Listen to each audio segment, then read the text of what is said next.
वाल्मीकि जी की रामायण अगर आप पढ़ेंगे तो उसमें यहां तक लिखा है कि रामचंद्र जी की पत्नी सीता का जब हरण हुआ और रावण लेके जब भागा तो हनुमान और लक्ष्मण जब तलाश करने के लिए गए तो सीता जी बड़ी चालाक थी। कहीं चप्पल फेंक गई, कहीं नथुनी फेंक गई, कहीं दुपट्टा फेंक गई, कहीं चप्पल फेंक गई, कहीं कड़ा फेंक गई।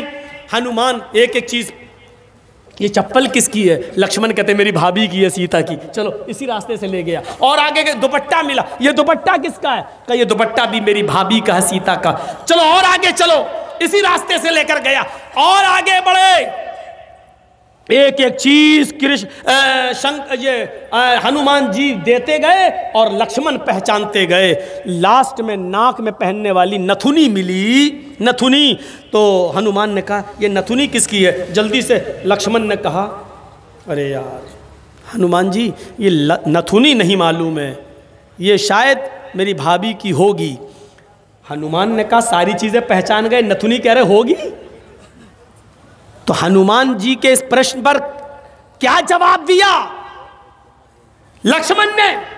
हनुमान जी ये नथुनी अगर मेरी भाभी की थी भी तो मेरी भाभी नाक में पहनती थी, इसलिए मैं नहीं पहचान पा रहा हूं, क्योंकि मैंने आज तक अपनी भाभी का चेहरा नहीं देखा। कहा क्यों?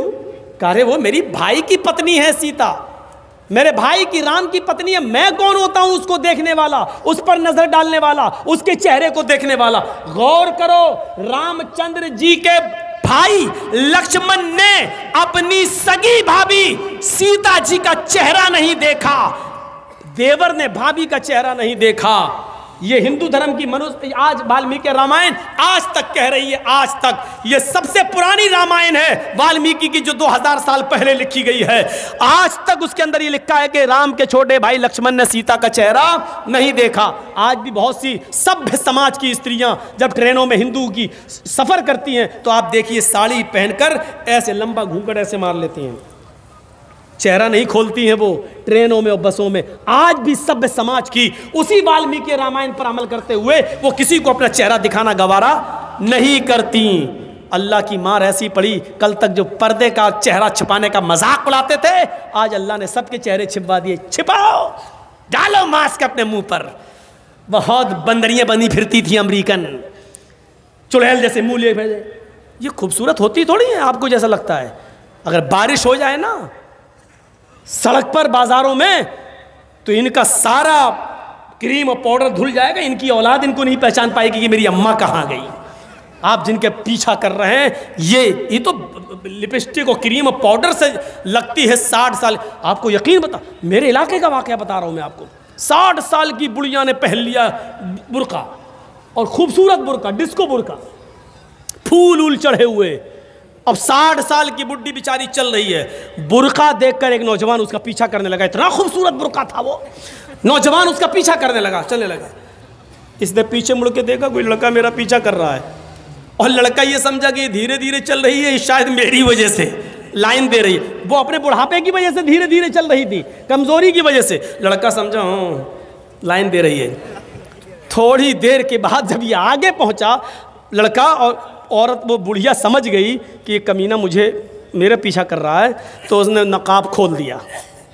खूबसूरत नकाब, बूढ़े लगे हुए, नकाब खोल के कहती बेटा मेरा पीछा क्यों कर रहा है? मैं तो तेरी अम्मा की उम्र की हूँ। कम बखत 2 घंटे की मेरी मेहनत बेकार कर दी बुढ़ी ने। हमें क्या मालूम खोदा पहाड़ निकली चुईया। तो लड़के को भी गुस्सा आया, कहने लगा अरे अम्मा हम अपने लिए नहीं अपने अब्बा के लिए ढूंढ रहे थे। सोचा कुछ तो कह दूं इस बुढ़िया को, हैं? इस उम्र में तू इतना खूबसूरत बुर्का पहन के जा रही है, फूल सजे हुए। लड़का सोचने लगा जब बुर्का इतना खूबसूरत है तो बुर्के वाली कितनी खूबसूरत होगी, लगा उसका पीछा करते हैं। लक्ष्मण ने अपनी भाभी का चेहरा नहीं देखा। हर पढ़िए हदीस, अय अल्लाह के रसूल अराइतल हमवा या रसूल अल्लाह, अय अल्लाह के नबी देवर के बारे में आपका क्या ख्याल है? क्या मैं देवर से पर्दा करूं? एक ही घर में होते हैं, देवर और जेठ का आना जाना रहता है, हमारे अपने रिश्तेदारों का आना जाना रहता है। आए अल्लाह के नबी, क्या मैं देवर से भी पर्दा करूं?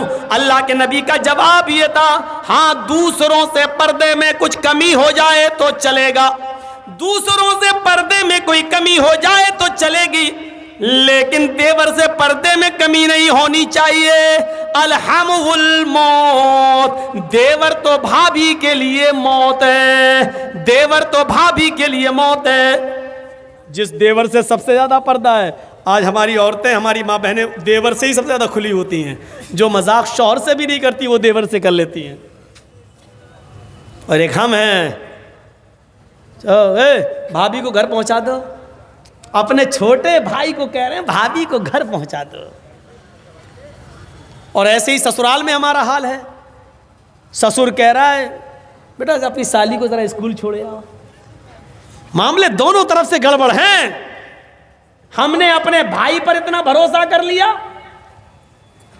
सऊदी अरब का वाकया सुने हो ना, जद्दा वाला। एक औरत बेचारी दर्द से कराह रही थी, दर्द से, और जद्दा के टैक्सी ड्राइवर बेचारा, उसको कोई कस्टमर नहीं मिला तो वो रुमाल मुंह पे डाल के लेटा हुआ था। जल्दी से औरत आई उसके पास, देखिए मुझे दर्द ज़े हो रहा है, बच्चे की पैदाइश की तकलीफ, ज़रा कोई करीब के हॉस्पिटल में लेके चलो, मुझे जल्दी से इलाज के लिए जाना है। ड्राइवर ने देखा, टैक्सी ड्राइवर ने, उसने कहा भाई औरत परेशान है, पेट बड़ा। उसने जल्दी से टैक्सी खोली, आओ बहन बैठो। उसने जल्दी से बिठाया और चल दिया। जद्दा के हॉस्पिटल में लेके पहुँचा और उसमें एंट्री होती है, तुम लेके आए हो? हाँ, लिख दिया। अब ये बैठा है कि जल्दी से वो चेकअप करा के आए, तब हमें पैसा दे। जितना हुआ मेरे रियाल, उधर पता चला साहब उसको एडमिट कर लिया गया है, अभी वो 2-3 दिन रहेगी, आप उसके साथ आए हैं? इसने कहा जी। कहा ठीक है, उसको एडमिट कर लिया गया है। और उसने सोचा कि चलो अब हम चलें, 1-2 दिन के बाद आऊँगा, देख लूँगा अगर बच्चा अच्छा पैदा, अभी इतनी जल्दी छुट्टी थोड़ी हो जाएगी, डिलीवरी का मामला है, जब गुजरूंगा तब ले लूँगा पैसा। ऐसा वो चला गया। ये घर में जैसे ही लेटा, इशा के बाद सोया, फजर की नमाज जमात के साथ पढ़ने जाता था और फजर के बाद टैक्सी चलाता था। फजर की नमाज पढ़ के जैसे ही घर आया, इसकी बीवी ब्रेड और आमलेट बना के लाई।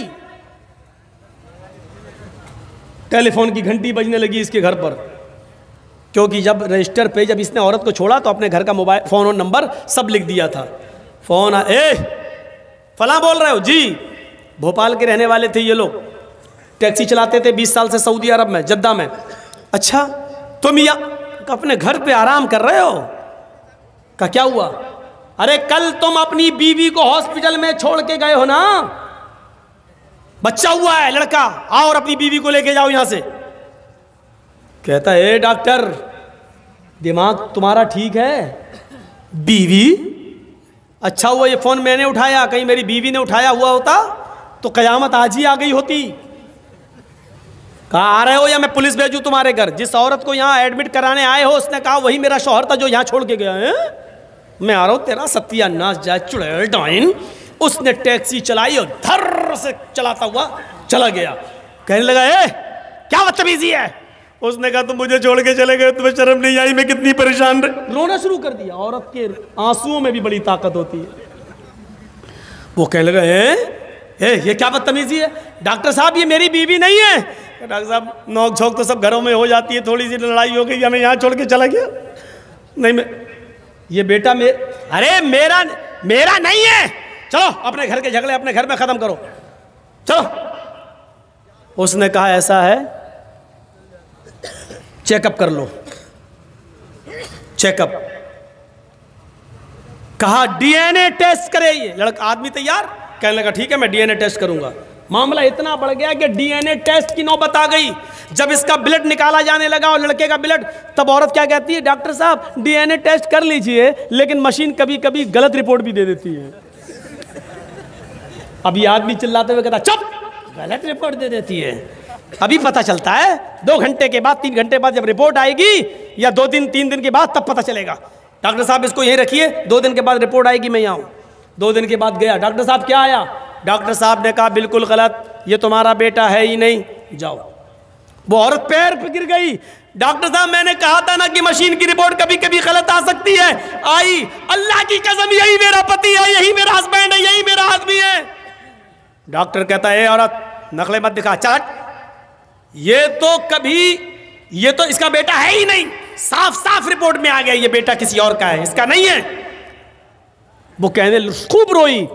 डॉक्टर कहता मेरी बहन मैं तुम्हें कैसे बताऊं, इस आदमी की रिपोर्ट इतनी डेंजर है, इस आदमी की रिपोर्ट में तो ये आया है कि ये जिंदगी में कभी बाप बन ही नहीं सकता।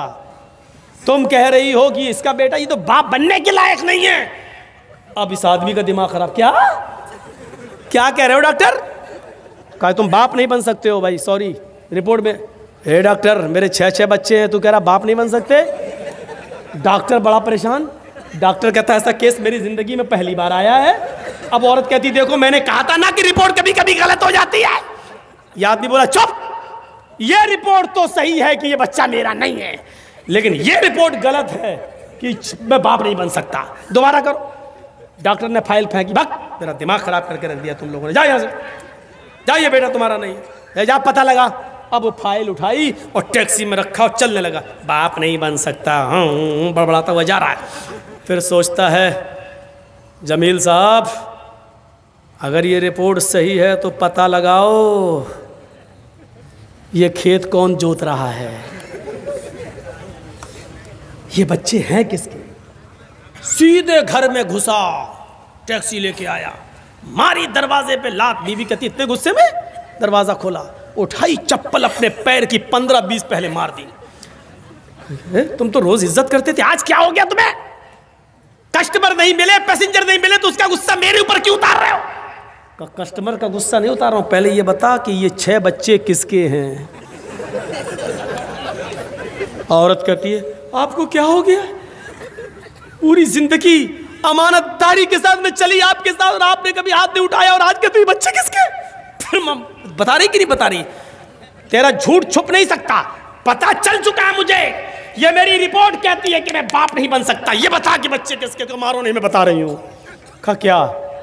कहा गुस्सा ठंडा करो पहले। अब वो तो हो ही जाएगा, पहले बता। कहा कि आप का भाई भी रहता है ना यहाँ, आप रात में टैक्सी चलाते हैं, दिन में वो रात में चलाता है। मतलब आप जब दिन में टैक्सी चलाते हैं तो वो रात में टैक्सी चलाकर घर में आ जाता है, फिर वो दिन भर घर में रहता है। और जब आप रात में घर पे आते हैं सोने के लिए तो वो रात में टैक्सी चलाने के लिए चला जाता है। आपकी ड्यूटी दिन की है, उसकी रात की है। मेरे शौहर गुस्सा मत होइए, ये बच्चे उसी के हैं, क्योंकि मुझे उम्मीद थी कि तुम बाप नहीं बन पाओगे। कहा कि अभी यहाँ तेरा क्या, यहाँ तो सीधे गर्दन कटेगी तेरी, कत्ल।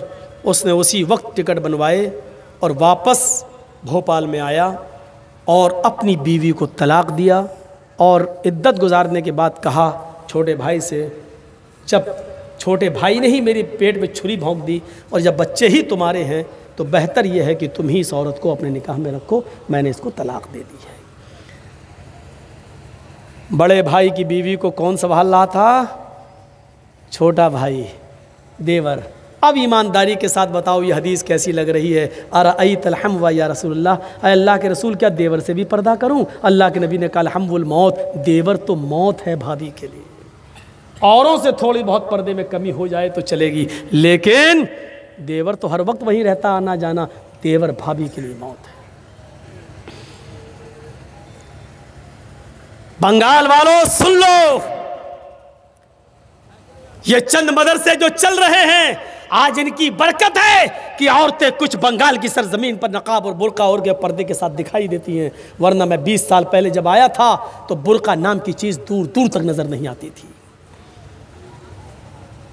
20 साल पहले जब आता था एक साथ मर्द और औरतें तालाब में नहाते थे। गुसलखाने ऐसे बने हुए नहीं थे, मौलाना जर्जिस को भी तालाब में नहाना पड़ता था। वो दिन हमने भी देखे हैं बंगाल की सरजमीन पर। और कलियाचक के इलाके में मौलवी साहब गुसलखाना बाथरूम नहीं बना, चले कहाँ नहाए? हम लोग तो तालाब में नहाते हैं, हम लोग भी नहा रहे हैं। हमारे लिए इतना होता था कि उस कोने पे तुम नहा लो, इस कोने पे औरतें नहा रही। ये चंद मदरसों की बरकतें हैं आज जो थोड़ा बहुत पर्दा दिखाई दे रहा है, लेकिन मजीद अभी पर्दे की जरूरत है, मजीद पर्दे की जरूरत है। हजरत फातिमा जैसा पर्दा, कि इंतकाल के वक्त अपने शौहर से कह रही हैं, अली जब मेरा इंतकाल हो जाए तो मुझे दिन के उजाले में नहीं, रात की तारीकी में और रात के अंधेरे में दफन करने के लिए ले जाना। पूछा, फातिमा ऐसा क्यों कह रही हो? कहा, अली मैं नहीं चाहती हूं कि जब मेरा जनाजा निकले तो दिन के उजाले में निकले और मेरे कफन पर गैर मर्द की नजर पड़े। मैं चाहती हूं कि मेरा जनाजा रात के अंधेरे में निकले और मेरे मुर्दा जिस्म पर पड़े हुए कफन पर भी किसी गैर मर्द की नजर न पड़े। ये पर्दा जो हिंदू धर्म के अंदर है वो इस्लाम के अंदर भी है। मेरे प्यारे साथियों, ये समानताएं हैं। और जहाँ तक मरने के बाद दोबारा जन्म, ये तो हिंदू धर्म में बहुत बाद में आया है। मरने के बाद इंसान ने अच्छे कर्म किए होंगे तो ऋषि मुनि बनेगा, इंसान बनेगा, और बुरे कर्म किए होंगे तो कुत्ता, बिल्ली, चूहा, बंदर, छछूंदर, यही सब बना दिया जाएगा। ये बहुत बाद में आया है, वरना ऋग्वेद का मंत्र तो यह है, मृत्यु जन्मम मृत्यु पश्चातम द्वितीय जन्मम भवति, ने तृतीय ने चतुर्थ ने पंच ने षष्ठ ने सप्त ने अष्ट ने नवम ने दशंका। मरने के बाद तुम्हारा दूसरा एक जन्म होगा, मरने के बाद तुम्हें दोबारा उठाया जाएगा। तुम्हारा तीसरा जन्म नहीं होगा, चौथा नहीं होगा, पांचवा नहीं, छठा नहीं, सातवां नहीं, आठवां नहीं, नवा नहीं, दसवां नहीं, यानी मरने के बाद तुम्हारा एक दूसरा ही जन्म होगा। मनुष्य बनकर तुम उठाए जाओगे, इंसान ही बनकर तुम उठोगे। मरने के बाद कुत्ता, बिल्ली, चूहा, बंदर नहीं बनना है। कहीं देखा है आपने? अकल क्या कहती है? गेहूं का दाना जमीन में डालो तो क्या पैदा होगा? कभी देखा गेहूं से चावल पैदा हुआ हो? गेहूं डालोगे गेहूं पैदा होगा। आम की गुठली जमीन में डालोगे तो आम ही लगेगा। तरबूज डालोगे, हैं, वाटर लेमन, तो आप क्या समझते हैं क्या पैदा होगा? तरबूज का बीज डालोगे तो तरबूज ही पैदा होगा। लेमू का बीज डालोगे तो लेमू पैदा होगा। ये अकल भी कहती है कि मरने के बाद इंसान को जब तुम जमीन में दफन करोगे तो उससे इंसान ही निकलेगा, न कि कुत्ता, बिल्ली, चूहा, बंदर। इसको अकल भी तस्लीम नहीं करती है। मेरे प्यारे साथियों, चाहो जलाओ चाहो दफनाओ, मरने के बाद एक दूसरा ही जन्म इंसान होगा। इसी को कुरान ने भी कहा है, अयहसबुल इंसानु अन युतरका सुदा अलम यकुन नुतफतम मिन मनी युमना थुम्मा काना अलकतन फखलक फसव्वा फजअल मिनहु ज़ौजैन अज़्ज़करा वल उन्सा अलैसा ज़ालिका बिक़ादिरिन अला अन युहियल मौता। ऐ इंसान, क्या तू ये समझता है कि तुझे बगैर हिसाब व किताब के यूं ही छोड़ दिया जाएगा? नहीं नहीं। अलम यको, क्या तू शुरू में अलम यको मिन नुतफतिम मिन मनी युमना, क्या तू शुरू में हकीर और जलील पानी की एक बूंद न था? क्या तू हकीर पानी का एक कतरा न था जो रहम मादर तक, औरत के रहम तक पहुंचाया गया? अल्लाह रब्बुल आलमीन ने उसी पानी के कतरे को बना सवा कर दुरुस्त किया, उसी से गोश्त का लोथड़ा बनाया, जमा हुआ खून बनाया, गोश्त का लोथड़ा बनाया, फिर उससे हड्डी बनाई, फिर हड्डियों में गोश्त पहनाया और फिर उससे एक जीता जागता इंसान बना दिया। उसी पानी के कतरे से मजबूत खोपड़ी बनाई, उसी पानी के कतरे से इतना नर्म भेजा बनाया कि 2 उंगलियों के बीच में रख दो, मसल दो। उसी पानी के कतरे से अल्लाह ने इतना नर्म नाजुक हार्ड दिल बनाया कि अगर उसकी धड़कनें बंद हो जाएं तो दुनिया का कोई डॉक्टर उसकी धड़कनें जारी नहीं कर सकता है। और उसी पानी के कतरे से अल्लाह ने तुम्हारे दिमाग में हजारों तारों का कनेक्शन डालकर तुम्हें 2 चमकते हुए ट्यूबलाइट दिए, आंखें दी, जिससे तुम 9 करोड़ 30 लाख मील की ऊंचाई पर सूरज को देख लेते हो। जिस आंख की बीनाई से, रोशनी से तुम 2,40,000 मील की ऊंचाई पर चांद को देख लेते हो। करोड़ों अरबों खरबों मील की ऊंचाई पर तुम सितारों को देख लेते हो, आसमान को देख लेते हो। अल्लाह ने उसी पानी के कतरे से ये सब कुछ बनाया। ओ मेरे बंदो, जब मैं ये सब कुछ तुम्हारी माँ के पेट में बना सकता हूँ और तुम्हें बनाकर बाहर ला सकता हूँ, फजअल मिनहु ज़ौजैन अज़्ज़करा वल उन्सा, लड़का और लड़की भी बना सकता हूँ, मर्द औरत भी बना सकता हूँ, नर और मादा भी बना सकता हूँ, तो फिर तुम ही बताओ क्या तुम्हारे मरने के बाद, क्या वो अल्लाह इस बात पर कादिर नहीं है कि तुम्हें मरने के बाद दोबारा जीवित कर दे? क्या वो अल्लाह इस बात पर कादिर नहीं है कि इंसानों तुम्हें मरने के बाद वो दोबारा उठाए, अरे तुम्हारी हड्डियों को वो दोबारा जमा कर दे? क्या वो इस बात पर कादिर नहीं है? अयहसबुल इंसानु अल्लन नजमा इज़ामा बला कादिरीना अला अन नुसव्विया बनाना। इंसान ये समझता है कि हम उसकी हड्डियों को जमा नहीं कर पाएंगे, हम उसकी हड्डियों को एकत्रित नहीं कर पाएंगे, जमा नहीं कर सकेंगे। अरे हड्डियां तो छोड़, आए इंसान, बला कादिरीना अला नुसव्विया बनाना, हम तो तेरी उंगलियों के पोर तक को बनाने पे कादिर हैं। ये उंगलियों के पोर जानते हो कितना ताकतवर होता है? आपने रखा मशीन पर, फौरन बता दिया आपका नाम क्या है, फिंगरप्रिंट।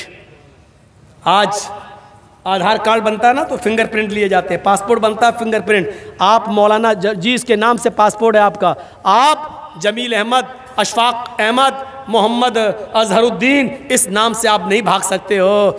अगर आपने फर्जी पासपोर्ट बना लिया तो दुबई में पकड़े जाओगे, सऊदीया में पकड़े जाओगे, अमेरिका में पकड़े जाओगे। जैसे ही वहाँ फिंगरप्रिंट लिया गया, उंगली रखी फौरन, अरे इरशाद अहमद के नाम से, अच्छा जमील अहमद के नाम, नहीं ये तो मोहम्मद जर्जीस के नाम से, फौरन इंडिया गवर्नमेंट के हवाले कर दिया जाएगा।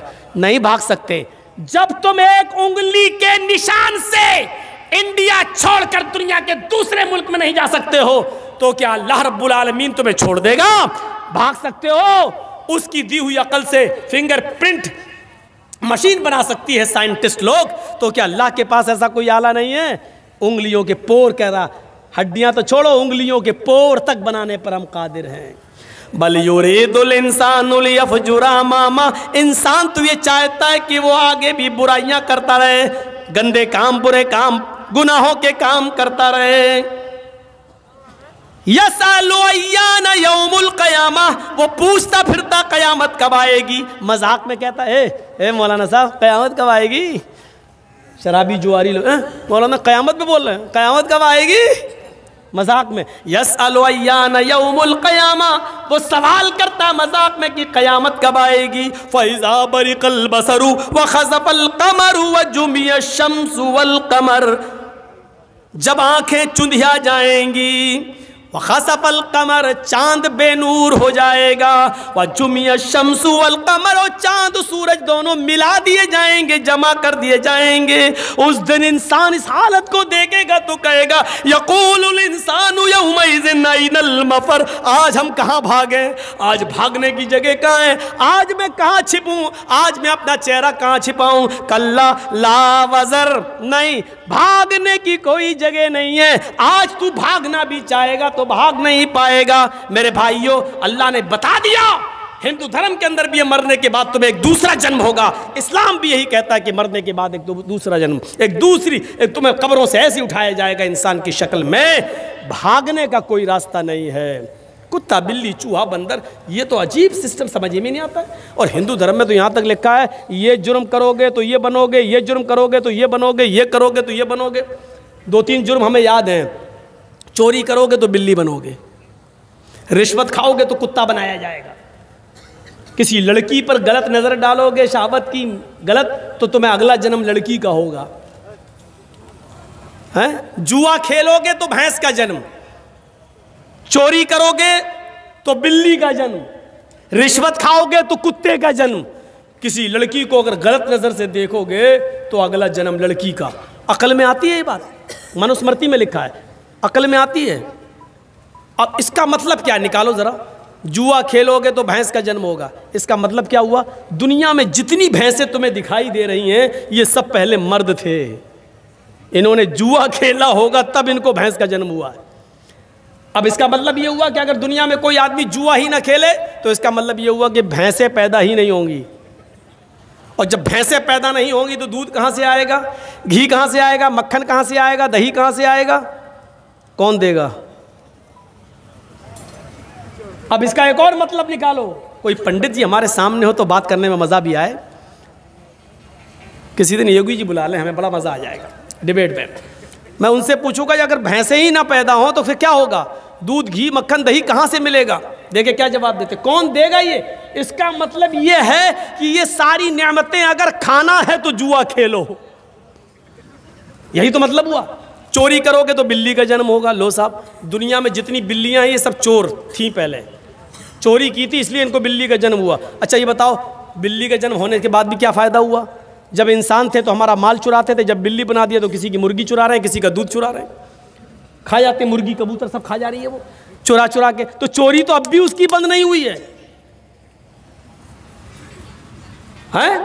किसी लड़की को देखोगे तो तुम्हारा अगला जन्म लड़की का होगा। दुनिया में जितनी भी औरतें देख रहे हो ना पंडाल में जो आई हैं जलसा सुनने, ये सब पहले मर्द थीं। इन्होंने किसी लड़की पर गलत नज़र डाली होगी तब इनको लड़की का जन्म हुआ है। बिलफर्ज महल मान लो थोड़ी देर के लिए, अगर दुनिया में कोई भी आदमी किसी लड़की पर गलत नज़र न डाले और सिर्फ अपनी माँ बहन बेटी की नज़र से देखे, तो इसका मतलब ये हुआ कि दुनिया में कोई भी आदमी अगर माँ बहन बेटी गलत नज़र न डाले तो लड़की पैदा ही नहीं होगी, लड़की का जन्म ही नहीं होगा। और जब लड़की का जन्म नहीं होगा तो इसका मतलब क्या, वो बच्चे कौन पैदा करेगा? ये नस्ल इंसानी कहाँ से चलेगी? 18 साल पहले मैंने कुछ और कहा था, आज नाम नहीं लूँगा। ये बहुत ख़तरनाक दौर है। यहाँ जो बोलता है वो अंदर जा रहा है।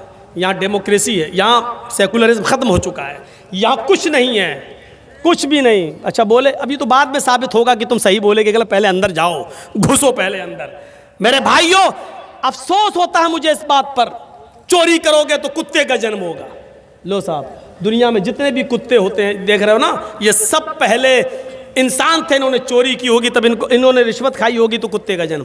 अच्छा, कुत्ते भी दो किस्म के होते हैं, एक तो यहाँ घूमते हैं जो, और एक होते हैं जिनको खूबसूरत लड़कियाँ जिनको चूमती हैं टम्पी पंपी, और एक होते हैं जो बड़े बड़े नेता लोग जिनको मारुति गाड़ियों में लेके एसी एयर कंडीशन में चलते हैं। तो इसका मतलब यह कि रिश्वत का की कैटेगरी अलग होगी। जिन्होंने 100, 200, 500, 1000 रुपए खाए होंगे रिश्वत, इनको ये वाला कुत्ता बना दिया जाता है। थोड़ी सी और बड़ी रिश्वत होगी 1,00,000, 2,00,000 की, उनको वो लड़कियां जिनको खाना ना खिलाती हैं अपने घर में, चंपी टम्पी पंपी। और जो मारुतियों में घूम रहे हैं ये जो कुत्ते हैं, ये बड़े स्टैंडर्ड कुत्ते हैं। ये जरूर पार्लियामेंट के कोई बड़े नेता रहे होंगे, इन्होंने बड़े घोटाले किए होंगे, और बड़े घोटाले करने के बाद, बड़ी रिश्वतें खाने के बाद इनको इंटरनेशनल मरने के बाद भी कुत्ता बनाया गया। तब भी मारुतियों में, एसी में इसकी आदत छूट नहीं रही है। ये तुम्हारी किताबों के आधार पर मैं बोल रहा हूं। फिर भाइयों, ये समानता पाई जा रही है कि हिंदू धर्म के अंदर भी लिखा है कि मरने के बाद दोबारा जन्म होगा। हमारे यहाँ पर भी लिखा, मरने के बाद अल्लाह दूसरी ज़िंदगी हमें और आपको देगा। इसीलिए कहा गया पुनर्जन्म, पुनः मानी फिर जन्म मानी पैदाइश, दोबारा पैदाइश। हमारे यहाँ क्या कहा गया?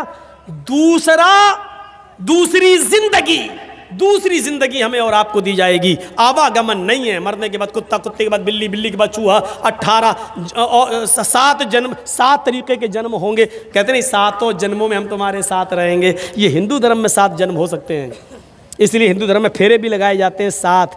औरत के जब गठबंधन होता है ना पीछे, तो 7 फेरे क्यों लगाए जाते हैं? एक मर्द इस बात का इकरार करता है कि मैं 7 जन्म में तेरा पति हूँ, और औरत इस बात का इकरार करती है कि मैं 7 जन्मों तक तुम्हारी पत्नी रहूँगी। ये होता है इकरार।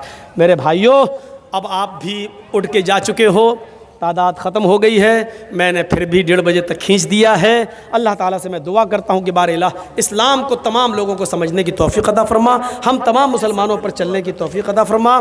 मेरे भाइयों, मजहूल शख्स कोई बेनामी है, उन्होंने 20,000 रुपये दिए हैं। अल्लाह रब्बुल आलमीन से दुआ कीजिए, अल्लाह